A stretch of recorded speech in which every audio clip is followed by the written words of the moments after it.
Dopo la caduta di Atene, Silla si preparò ad affrontare l'imponente esercito mitridatico che gli stava muovendo contro.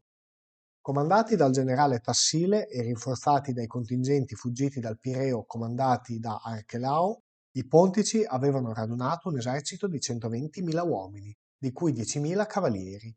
Per contro, il proconsole romano poteva opporvi 20.000 legionari e 20.000 ausiliari alleati. La situazione per Silla era critica, tanto più che nel frattempo in Italia il console Cinna aveva abbracciato la causa degli Italici. Gli Italici, infatti, che avessero ottenuto la cittadinanza romana, sarebbero stati inseriti nelle tribù già esistenti, invece che essere inseriti in nuove tribù. Evidentemente, dato il maggior numero di Italici rispetto ai cittadini romani, le posizioni di Cinna avrebbero dato maggiore peso politico ai rappresentanti della penisola piuttosto che quelli di Roma. La politica di Cinna trovava l'opposizione del suo collega Ottavio, nonché della plebe e dell'aristocrazia romana. Traeva invece il maggior sostegno dagli alleati italici di Roma.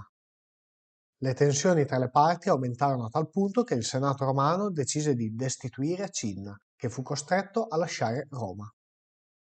L'ex console tuttavia non demorse e radunò un esercito tra i suoi sostenitori, con cui marciò verso Roma.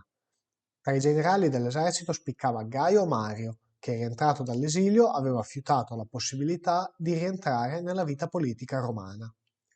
Grazie a queste forze Cinna tornò a Roma, facendosi eleggere console e ottenendo come collega lo stesso Gaio Mario. Il partito antisillano era quindi al potere a Roma, quando il proconsole si accingeva ad affrontare l'esercito mitridatico presso Cheronea. Il luogo dello scontro scelto da Silla era la valle del fiume Cefius, tra i monti Acontium ed Ilium. Silla fu informato da alcuni abitanti di Cheronea della possibilità di occupare le alture che scendevano a strapiombo sulla destra dell'esercito mitridatico. Così il generale romano, consapevole dell'importanza strategica di questa posizione, vi inviò un contingente. Occupate queste alture, i romani iniziarono a bersagliare con massi e pietre i pontici, costringendoli a retrocedere dopo aver perso circa 3.000 uomini. Silla schierò poi le legioni, disponendo ai lati le proprie cavallerie. Egli si pose quindi al comando dell'ala destra, mentre lasciò a Murena l'ala sinistra, mentre Galba ed Ortensio furono lasciati con alcune corti in riserva per impedire movimenti aggiranti del nemico. Fu questa una delle prime volte in cui si assistette allo schieramento di una riserva tattica nel corso di una battaglia. Silla era consapevole del grande spazio necessario all'esercito pontico per schierare le proprie truppe efficientemente. I pontici infatti, oltre che di una numerosa cavalleria, disponevano anche di carri falcati. Il proconsole romano sfruttò l'iniziale confusione dell'esercito avversario per fare coprire il terreno che separava i due eserciti alle sue truppe. Incalzati dai romani, i pontici, che non si aspettavano di dover dare battaglia quel giorno, uscirono dagli accampamenti e si schierarono velocemente. Tassile, per rompere lo schieramento romano, inviò i carri falcati contro le legioni, ma queste lasciarono passare i carri tra le loro fila per finirli a colpi di giavellotto nelle rettorie. L'ala destra di Mitridate allora attaccò violentemente quella sinistra romana, mettendola in difficoltà. Fu in questo momento che intervenne il grosso della riserva di Ortensio, a supporto delle truppe di Murena, mentre l'altra parte della riserva andava ad aiutare Silla, anche lui in difficoltà sull'ala destra. Lo scontro si era stabilizzato ed i romani avevano annullato il vantaggio numerico dei pontici.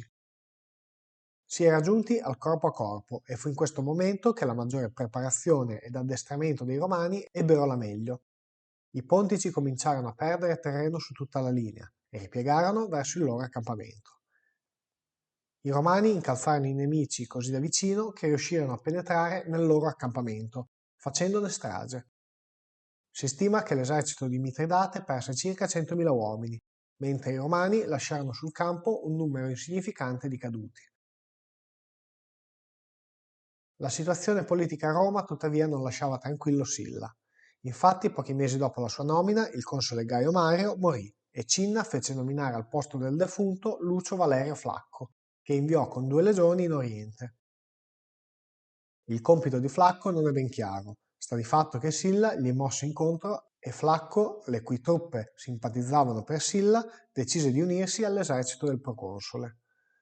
Silla inviò quindi Flacco in Asia Minore per portare la guerra direttamente nel territorio nemico, mentre egli avrebbe affrontato i pontici che si stavano riorganizzando in un grande esercito presso Orcomeno.